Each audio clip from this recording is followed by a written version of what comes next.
I've been getting roasted by a lot of members of Mike Mafia that also happen to be Boston Celtic fans. And to be honest, I can't really blame you because I've made almost no videos on the Boston Celtics during this offseason because, well, other than the signing of Tristan Thompson, I don't think there were many videos to make on the Boston Celtics this offseason. They weren't really rumored to make any big trades or alter their rosters all too much. The only big move that really happened other than Tristan Thompson is the fact that they lost Gordon Hayward. But today, I have some pretty terrifying news, unless if you're a Boston Celtic fan, you're probably going to be very happy at this news. But if you're not a Boston Celtic fan, then chances are you're going to be terrified by the information I have to give you. So what's going on, guys? Your boy Mike here. And before we get to the content, I just want to let you know I'm giving away a PlayStation 5 to any member of this channel that's subscribed and turned on my notifications. Whether you're an old subscriber that did this about a year ago, or you're a new subscriber that's doing it today, so long as you're subscribed and hit that notification bell, you have entered for a chance to win a PlayStation 5. I'll give an additional entry to anyone that's subscribed and turn on my notifications for my TheFlightMike TV channel as well. And if you also want to check us out on Instagram or Twitter, that'd be very much appreciated. Now that we got all that out of the way, cue the intro.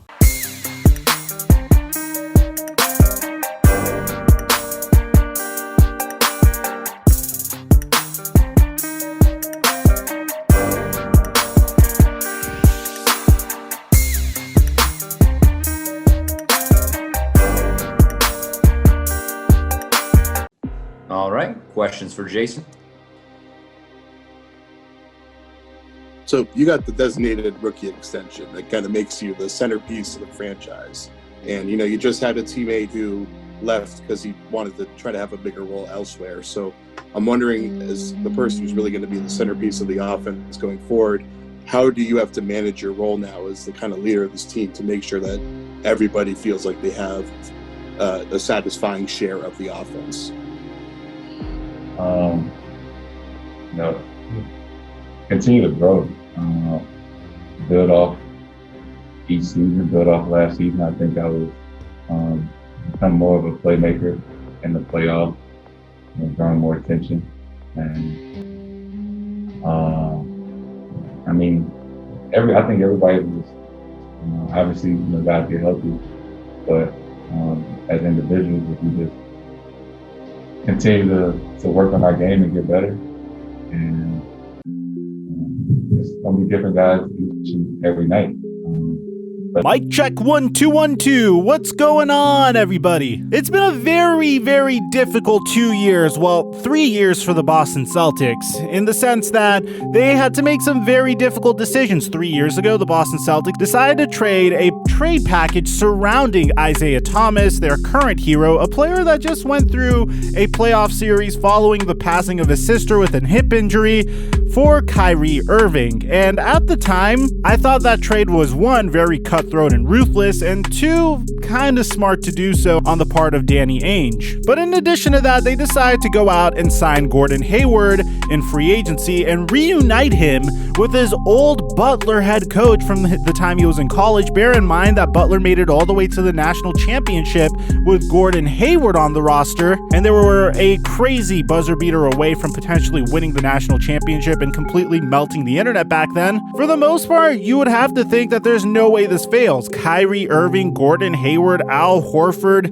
Jayson Tatum, Jaylen Brown, Marcus Smart, a nice young nucleus, and you have draft picks in the bank as well as that. That's kind of nuts. Well, for a team whose mascot is synonymous with good luck, the Boston Celtics had the opposite of that, starting with a freak leg injury that happened to Gordon Hayward that would result in his entire tenure with the Boston Celtics being about whether or not he's going to recover to be the player that he once was. This kind of left Danny Ainge scrambling, but on top of that, you had Kyrie Irving's inner personality coming out. He was a little bit more of a diva during the times he was with the Boston Celtics, and before you know it, Danny Ainge is literally scrambling. I usually like to joke and say that this is karma for the way he just shipped off Isaiah Thomas, but then again, I keep saying it was a good business decision, even though it was cutthroat and absolutely ruthless.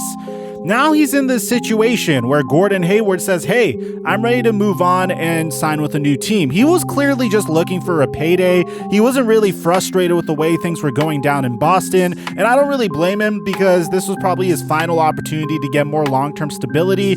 Because after all, who wants to go from the Boston Celtics to the Charlotte Hornets? You don't do that unless if you're getting more money. I think the worst part of this was when Danny Ainge pretty much, and this is a rumor, I'm not exactly sure if this 100% happened, apparently he botched a trade for Gordon Hayward to the Indiana Pacers when he could have done a sign and trade that just shipped Gordon Hayward away, brought in Miles Turner, a player that would have fit in seamlessly into Boston's starting five. But the problem was he wanted more than just Miles Turner. He wanted Miles Turner and TJ Warren, or he wanted Victor Oladipo, which really bums me out because a starting five of Miles Turner, Jayson Tatum, Jaylen Brown, Marcus Smart, and Kemba Walker is more than enough to terrify most of the teams in the Eastern Conference, which is what I think is a huge shame because they ended up losing Gordon Hayward for absolutely nothing. So needless to say, the Boston Celtics definitely need some bright spots going into this season. And well, fortunately for the Boston Celtics, they do have a bright spot going into this upcoming season. You see, Jayson Tatum has been doing a remarkable job developing right before our very eyes, and I can attest to this, and if you didn't even notice this, take a look at his basic per-game numbers from his rookie season. From the 2017 season to the 2018 season, bear in mind he's only 19 years old at this time, on a team that's filled with drama, losing Gordon Hayward, you still have Al Horford, but Kyrie Irving is having some trouble getting things going for the Boston Celtics. He still averaged 14 points per game off 48% shooting, and he averaged 43% from three. That's his rookie season. His sophomore season, he didn't really progress as much as I'd hope he did, but he was still able to average 15.7 points per game. He was able to notch 6 rebounds per game, and he was able to shoot 37% from three while also hitting 45% from the field.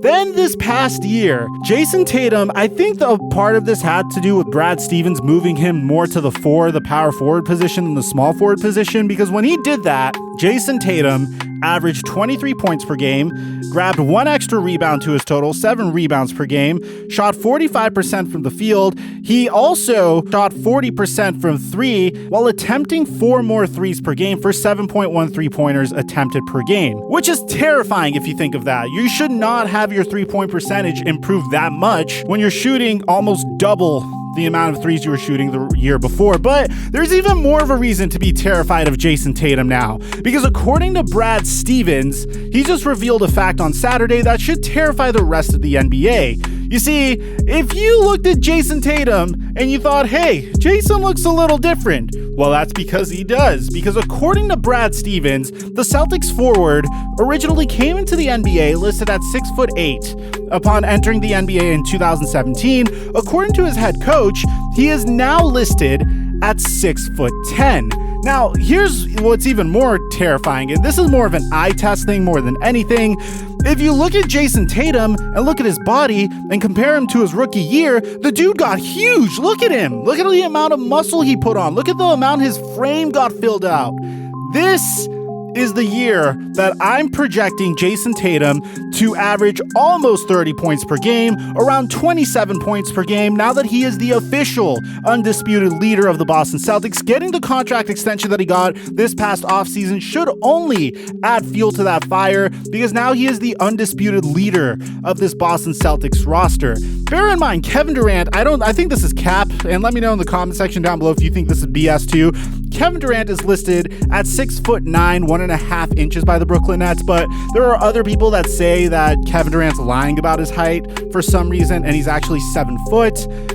What I'm trying to say here is Jayson Tatum is coming into the season and he's poised for yet another breakout year. I know we say he broke out last year. I think he's going to push the envelope even more and be even better this year. So let me know in the comment section down below what you think Jayson Tatum's per game averages are going to be, and where you think the Boston Celtics are going to finish in the East. Aside from that, I'm your boy, TheFlightMike, and I'm dropping our mic until our next upload.